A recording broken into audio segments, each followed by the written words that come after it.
ishii tagulat minjaar jedhanii waaman kana isaan kunis afaan Oromooti lafoonni kunis tagulee jechuun foqoqanii galu lafti isaa ayyallaadha taa'anii galuu kan jedhurraa dhufe dibdaabidhaan foqoqxee galta taa'anii galuu isa Oromoon jedhee jedhurraa tagulat jedhanii mandhee kan jedhurraa manzee jedhanii mandhee bakkee dhokannaati bakkee Oromoon gaafa jabaa ture waan baay'ee ofirraa ittisaa ture achi keessatti bakka fardeen hin geenye bakka lolaan hin geenye dhokatee boolla keessatti jiraachaa turanii achi keessatti waan inni garreerra dhaabatee mandhee jedheen manzee jedhanii waamu minjaar jedhanii mana jaarii jechuudha laaloo kanatti shankoora kan jedhamutu argama araartii ejeree sokorruu somboo kootu kun immoo hundumtuu tagulat bakka jedhan kana keessa lafa jiru guurii fakkeenyaaf jaarraa kurnaffaa keessa namni bulchaa naannoo sana ayyallaa sana keessatti maqaan isaa ka'u horaa kan jedhamu horaa mandarri isaa guurii jedhamti ittisa jedhama isaan kun naannoo Taklaa Hayimaanot wajjin wal qabatee wanti ka'u baay'ee jira warri Faayisaa Doorii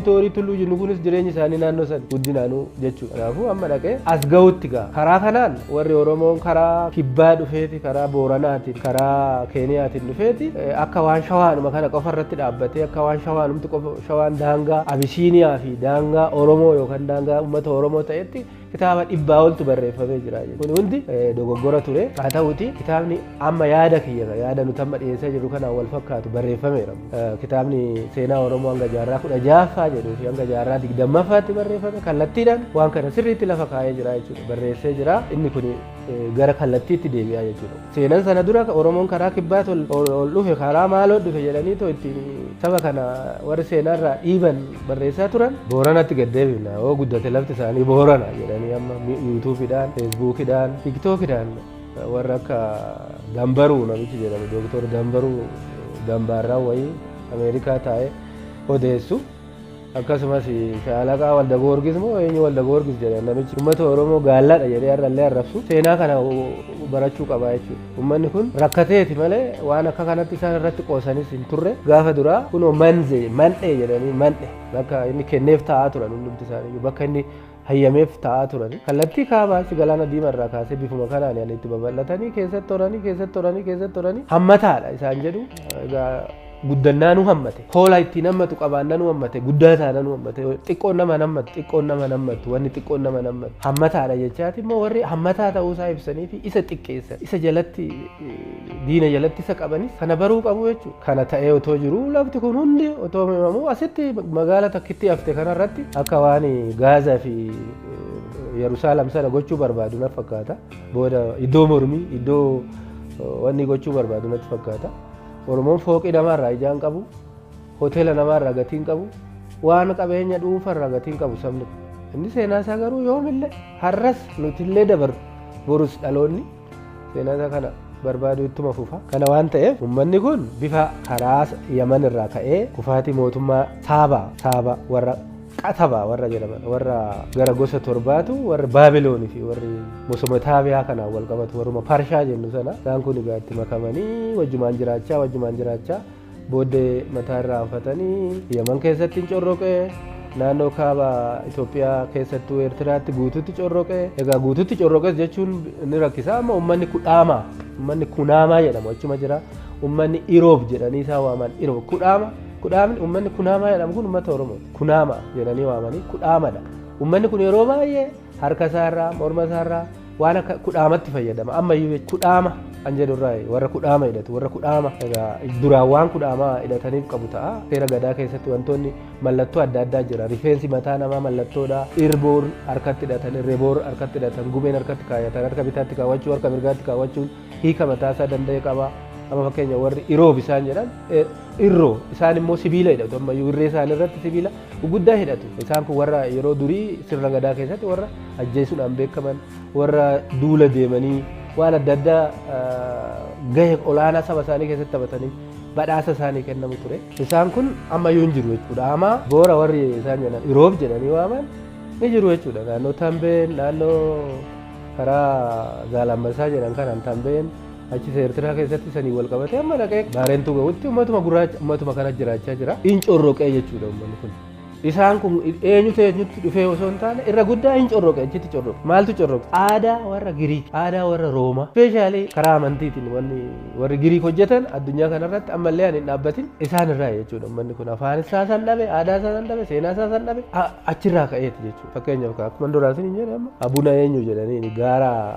gaara altaa sanarratti kan argamu amus naannoo Adawaatti kan argamu nama 9tu dhufe Paaphaasii 9 naannoo mootummaa Aksum sana keessa. Isaan kunii jedha seenaan isaanii aadaa akka jijjiiranii fi seenaa akka jijjiiran afaan akka jijjiiran qajeelfamni itti kennamee dhufe jechuudha. Kanaaf jecha aadaa jijjiiruudhaaf seera baasan isaan gatta'anii seera maal jedhu baasan waan Oromoon godhu hundi seeraa ነው jedhan. Amma namoonni keenya namni siyaasaa otoo beekini የፖለቲካ seeraa ነው jechaa oolu. Otoo itti ilaalin jechaadha. Jechi seeraa jedhu kun maalidha? Waan Oromoo seeraatu bararraba ta'e, waan Oromoo seeraatu bardaba ta'e. Seeraa ነው. Gadaan seeraa ነው. Ateeteen seeraa ነው. Qaalluun seeraa ነው. Waan hundi waan Oromoon ujumni Oromoo ulfaan Oromoo hundi seeraa ነው. Waliin gahina walitti dhufina seeraa ነው jedhanoo wal ga'anii yoo jila gadaa gaggeeffachuudhaaf gumii gadaatti ba'an goda dhagaa taa'an seeraa ነው. Hin adabamu hin dhumu. Kan fixu immoo uummata harka qullaa uummata horsiisee loon horsiisee alangaa qofa harkaa qabu seera fi alangaa qofaan bulu Roomaa fi warri Giriik qawweetti kennanii waraana itti ergantu seeraa ነው jedhii kakadhu jedhanii aadaa isaa seeraa ነው jedhee akkana gochuun seeraa miti jedhanii irratti tumanii achirraa kaasee seera Oromoo cabee jechuudha. Ifaan ifa seera godhanii cabsan immoo waan gaafii qabu miti kun amma namni keenyayyuu akkas jechaa oola namni seeraa ነው የፖለቲካ seeraa ነው jedhu. Maalidha seeraan kun maaliif akkanatti jecha biraarraa filatamee iddoo sanatti faayidaarra oolaan gaafiidha of gaafachuu qaba namni. Seeraa ነው jedhanii seera tuman. Seeraa ነው waan isaan jedhan sun aadaa Oromootus jallina ta'e jechuudha. Aadaan Oromoo jennu kan akka Irreessaa, kan akka Qaalluu, kan akka Ateetee, kan akka waan Oromoon ofiisaatii uummatee ofiisaatii ittiin waggaa dheeraa jiraate sana seeraa ነው seera itti baasan jechuudha. Akkas gochuun yakka. Akkas gochuun akkas ofiin jechuun yakka. Kanaan kaa akkasitti cabe jechuudha. Malee waan shakkii qabu wanni gaafii jala nama galchee kun oduudha jedhamee odeessu qabatama tanjabil waan ta'edha. Kanaafuu mootummaan Aksum bifa sanaan amma bara 1400 amma jaarnaa salgaffaa jaarnaa kurnaffaatti deemaa dhufe kufee an kuffise immoo mootummaa Kuush jedhanii barreessan. Mootummaa Kuushtu kuffise. Mootummaan Kuush kun maqaan isaa Zaagwee jedhanii waamanii. Zaagween kun egaa waan naanaan akka dhuunfaa tokkotti na ajaa'ibee jira. Zaagwee kan jedhan waan nigisti Saabaa fi ashkara ishii ani ishii wajjin mootii warra Israa'elii Salamoon bira deemte takka wajjin wal qabsiisanii sana afaaniin oduu darbee afaaniitis waan baay'ee wal qabata. Isa sana namichi Zaagwee jedhamu kuni akka waan ashkara nigisti Saabarraa dhalatee Minilik tokkoffaan abbaan Aksum ta'uu qaba jedhanii immoo isaan amma dhufanii mormii mootummaa kufaatii mootummaa Aksum deebisuu qabna jedhanii kun amlaakiin aangootti deebisan kun amlaakiin haati isaa hawwii caalati abbaan isaa immoo Naa'od moo maal jedhaniini Atsee Naa'od moo maal jedhuun Atsee Naa'od waan akkasii jedhaniiru. Sani ifa miti garuu haati isaa hawwii caalati inni mootummaa Aksum kan Shawaa irratti dhufee Salamoonawaadhaan deebise jechuudha. Isa kana jechuun mootummaan Aksum mootummaa Salamoonawaa ture jechuu isaaniiti jechuudha. Egaa Zaagween akka jedhanitti ilmi Makiddaa yookaan ilmi Biliqqis maqaan afaan Oromoo abbaan itti moggaafate abbaan ishii Bayyuu Leeqaati. Bayyuu Leeqaa nama jedhamudha. Ragaadhaan argameera obbo Bultoo Hubachiis barreessaniiru sanagaa amma yoonatti weebsaayitii barreessine jedhaniiru weebsaayitii irratti barbaannee hin arganne kitaabicha abbaan ishii Bayyuu Leeqaati abbaan Biliqqis jechuudha. Aangoo abbaa ishii itti dabarte osoo bifuma kiristinnaa achi warra Sooriyaa irraa warra maalirraa dhufe kanaan olii gadi naannoon sun jeeqamaa jiru waggaa dheeraa bushaa otoo jirtu Salamoon bira naggaadeen tokko geessee jedhama. Salamoon bira waggaa dhaqxu immoo ijoollee dubaraa nama 500 fudhattee dhatte. Egaa gaafiin isaas gaafiidhuma inni amalli Nugus Salamoon jedhamee kan ittiin beekamu dubartoota hedduu fuudhuudhaan beekama. Kan barreeffamee jiruufidha seenaa isaa irratti kan kitaaba namni itti amanu kana keessa jirudha. Kanaaf ishiin akka qajeelfamaan turtetti hanga gaafa sanaatti wanta dhiira wajjin waan akka inni gaafatu kana waan hin raawwanneef wal lolanii wal didanii jedhama. Egaa kun kitaaba ishii kan seenaa Yaazeeb Taarik jedhanii barreessan irratti hin jira. Kitaaba xiqqashuu tokko Yaazeeb Taarik ka jedhu dubbiseetiin jira mana hidhaa Qaallitti keessatti Qaalitti zoona araatti bakka jedhan keessatti laayibraarii xiqqaa takka jira. Achi keessatti arge kitaaba kana achirraan dubbise. Haa ta'uti yaadannoo yeroo sana qabanne innaa mana hidhaa sana baay'eedhaan immoo waan karra irratti nurraa guuraniif waan baay'ee dagadheera. Haa ta'uti ishiin mana Salamoon naxxeetti mana Salamoonitti humnaan gudeedee garaatti hafee galtee biyya ishiitti deessee gaafa qe'eetti as deebitu immoo gurbaan dhalatee kanaan isaan Minilikii tokkoffaa jedhanii kan waaman Ibn Hakiim jedheen jedhama inni. Ishiin karaa sunis hin dhalte ilmuma isaa dhalte. Ashkarii Biliqqis kun jechuudha.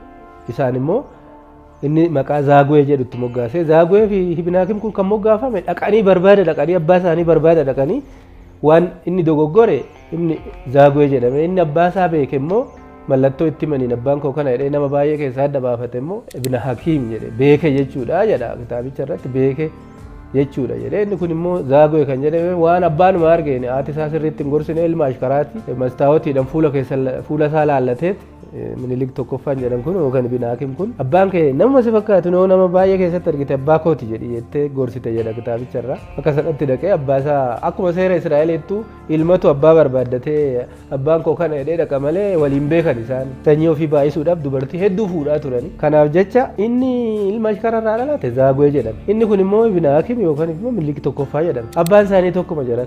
Abbaan tokkuma inni tokko Kuush ta'ee inni tokko immoo wanni itti seem ta'uuf hin jiru. Waan akka kiyyatti akka nu badhetti jecha. Haa ta'uti mootummaa Aksum sana naannessanii izaananuu abbaan isaa immoo karaa biraa waamamaa Al-Haimad jechuun ani warra Israa'el natti fakkaanne haati isaa Soofiyaa jedhamti innis waan Israa'elii wajjin walitti dhufu natti fakkaanne mootummaan Aksum eega kufee mootummaa Salamoontu kufee mootummaan Salamoon dirqama jiraachuu qaba warri sanyiin Salamoon addunyaa kana bituu qaba jedhanii waan amananiif hanga bara kuma jaarraa salgaffaatti jaarraa tokko hanga jaarraa salgaffaa kanatti jeequmsa achi keessa ture mormii kanaati jechuudha. Uummanni gosti naannoo sana ture waraanaa hin lolaa mootummaa kana kufu karaa adda addaa jijjiiramni qilleensaa hin dhufe innis akka isaan jedhanitti manneen diina kiyyaa meeroo'edha jedhee dhumarratti gara meerootti duuluu isaa namne sanarratti waan kufeef isa booda kufaan isaa booda warra ol ka'an warra Zaaguwee jedhaman jechuudha. Warri Zaaguwee kun kan ka'an jaarraa salgaffaa jedhamee kan beekamu keessatti akka barreeffamaan ragaan jirutti jechuudha. Isaan immoo mootummaa Kuush jedhanii waaman mootummaa Kuush jedhanii waamanii isaan tofiin jedhee fi namatu isaan hin jedheen gaan beeku mootummaa Kuush jedhamee argaman ragaan isaanii kanaaf jaarraa kurnaffaarraa kaasanii jaarraa ispeeshaalii jaarraa salgaffaarraa kaasanii isaantu mootummaa ta'ee jechuudha. Mootummaa yeroo jedhamu immoo amma namni waan beekuu qabu. Waruma bataskaana bulchuu beeka biyya bulchaniin beeka biyya guyyaa tokko taakkuu tokko bulchaniin beeka amma mootii shawaa jedhan asitti kan akka piroofeesar eenyu jedhamu namootumti keenya famoo nugusa shawaa maaloo shawaa jedhanii nama tokkicha shawaa bakka kan bulche silaa anuu kun nama shawuma keessatti dhaladhe namarraa isa odeeffadhe waan adda addaa asuma keessatti guddanne anuu nama umriin koo nama waggaa 60tti siqeeraan bakkeen inni kotteen ijjate hin jiru manzee sanaas darbee bakkee dannabaa fi maal jedhan kana ol ba'ee yallaa sana ol ba'ee kootuu ol ba'ee somboo ol ba'ee sokorruu ol ba'ee bakkeen inni shawaa irra deemee bushe hin jiru amma jaarraa kuna salgaffaatti jechuudha. Kanaafuu mootii Aksum mootii Zaaguwee mootii yeroo jedhan amma mootii warra bataskaana bulchu Phaaphaasii isaanii qeesii isaanii daaqonii isaaniiti maaliif warri kaan barreeffaman qabanii inni qotatuun qotataa inni loon tikfatuun tikfata amma yeroo durii akkasitti ture kana qixxee wanti mootiidha jedhee biyya kana walitti qabee bulchee hin jiru jechuudha. Mootummaan Aksum amma qabalee takka hin bushine qabalee takka yoo bataskaana Aksumitti ijaaran sana bushee jiraate malee ganda takkitti gadi ba'ee waan bushee hin jiru ragaadha kun ragaan lafa jiru hin bushine achuma bataskaana keessatti daanga'eet mootii ta'a jechuudha. Maaliif mootummaa addunyaa kan akka warra Girii kan akka ispeeshaalii warri Roomaa addunyaa to'atanii waan turaniif yeroo sanatti akka mootummaa isaaniitti waan ilaalan maqaa mootii jedhamutti kennanii jechuudha. Oromoon mootis hin jedhu nama mootii hin jedhu nama bulchuun mootii hin jedhamu jecha Oromoo keessayyuu mootiin hoogganaadhaaf kenname hin jiru sana dura jechuudha. Afaanuma Oromoo irraa afaanuma isaan irraa fudhatanii nuti mootii jechaa oolla jechuudha. King isa jedhu irraa achi diraayiv godhan jechuudha. Kingiin immoo mootii miti. Mootiin kan nama hoogganu kan hunda hoogganu kan jalatti ummanni hee jedhee jalatti bulee otoo bitaa mirgaan dhukaan itti dhukaafamu otoo eeboon itti darbatamu mootummaa Aksum jechaa turanii irraanis immoo mootummaa Zaaguwee dhufee jechuudha. Mootummaan Zaaguwee kun warra Kuushiin hundeeffame jedhama. Warra Kuush kun eenyu faadha isa jedhuuf gaa amma waan namatti himnuu miti warra akka Zaaguwee warri Zaaguwee jedhamu warra Agawoo jedhamanii waamamanidha. Hagawu jedhee barreesse namichi Faransaayii tokko malee Agawoo illee hin jenne Hagawu jedhee AGH tiin barreesse haa ga'u nu haa ga'u jedhan taagaa mootummaan Aksum nu haa ga'u jechuun hin oolle isaan ka'anii gaafa isaan ka'an maqaa guddaan irratti caqafamu mootummaa isaaniitiif eenyu badditti yookaan immoo eenyu maqaan ishii Yoodiit Gudiit kan isaan jedhan jechuudha. Yoodiit Gudiit jedhanii maqaan ishii badditti maayaa jedhaan badditti warra seera gadaa diigee kiristaanummaa garaadhaan fudhatee sirriitti nutis akka warra isaan ajaju kanaan bulla jedhanii garuu immoo wannoo isaanii ni balleessan kan duraan mootummaan Aksum ijaare jedhan hunda bataskaana hunda gubanii balleessan jechuudha. Ishiin Yoodiit Gudiit akka afaan Oromootti badditti jedheen Oromoo. Aayyoo guddoo sin jedhamti. Aayyoo guddoo amma magaalaa bakki ishii jireenya ishii naannoo Tigraay maqaa maacoo fi gara Maqaleetti maqu walakkaa sana magaalaan Aadde Guddoom jedhanii isaan waaman sun bakka teessoo ishii bakka ishiin ittiin beekamtu Aadde Guddoom namni amma dhaqee ilaaluu danda'a gaafachuu danda'a jechuudha.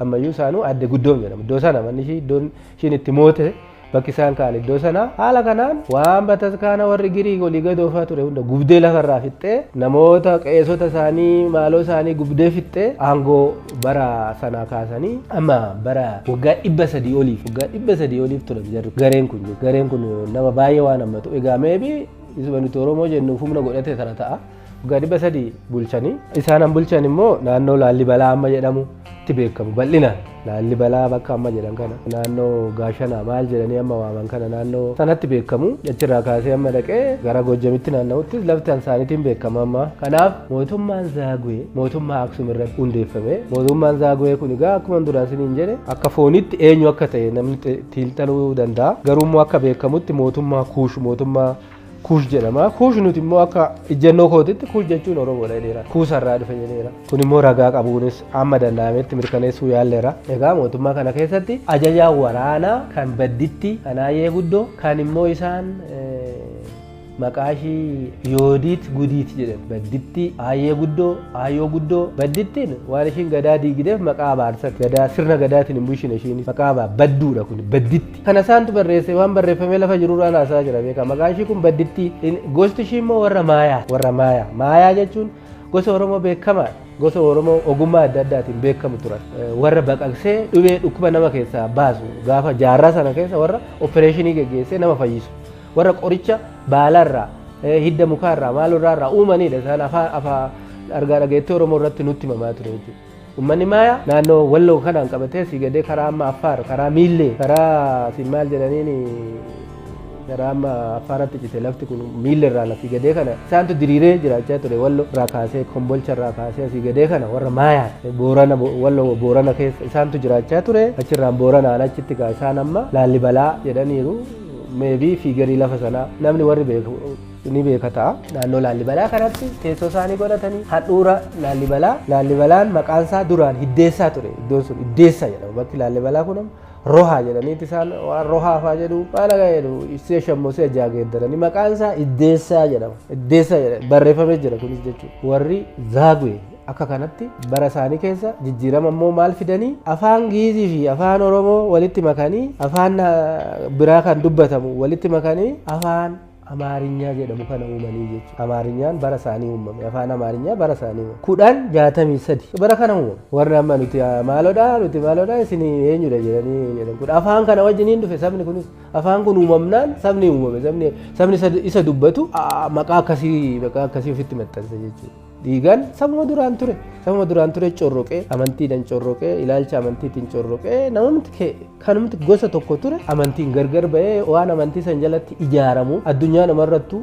wanti jibbaa wanti wal qooduugaa bakkee amantiitii waan ka'e fakkaata yeroo laalan jecha addunyamarrattu inni tokko nyaatu jechuun jarri waliin jaalatan jecha inni tokko dhuguu inni tokko dhugu jechuudha inni tokko uffatu inni tokko uffatu jechuudha waan amantiitu jibba nama fuulduratti nama keessatti biqilchee natti fakkaata akka dhuunfaa kiyyaatti yeroo laa kanaaf uummanni kun warra Zaagweetu immoo warra Aksum irraa aangoo fudhate warri Zaagwee mataan isaanii kan ittiin beekamte Yoodiit Gudiit jedhanii barreessan isaan Aayyoo Guddoo maqaan ishii immoo kan Oromoon ittiin amaaru badditti jedhaan badditti maayaa jedha. Bara ishii keessa ajajaa waraanaa obboleessi ishii egaa aggootaan jedhamu afaan warra kanaa warra maarifaa dubbatudha. Aggoot jechuun karaa lachuu kan obboleessa abbaas ta'uu danda'a, obboleessa haadhaas ta'uu danda'a. Akka keenyatti yookaan wasiila yookaan eessuma jechuudha. Mararaa jedhama. Ajajaa waraanaa olaanaan waan guddaa hojjete caccabsee waa hunda waan bara Aksum turan duubatti deebisee ittiin dhaabe warra kana turanii. Speeshaalii naannoo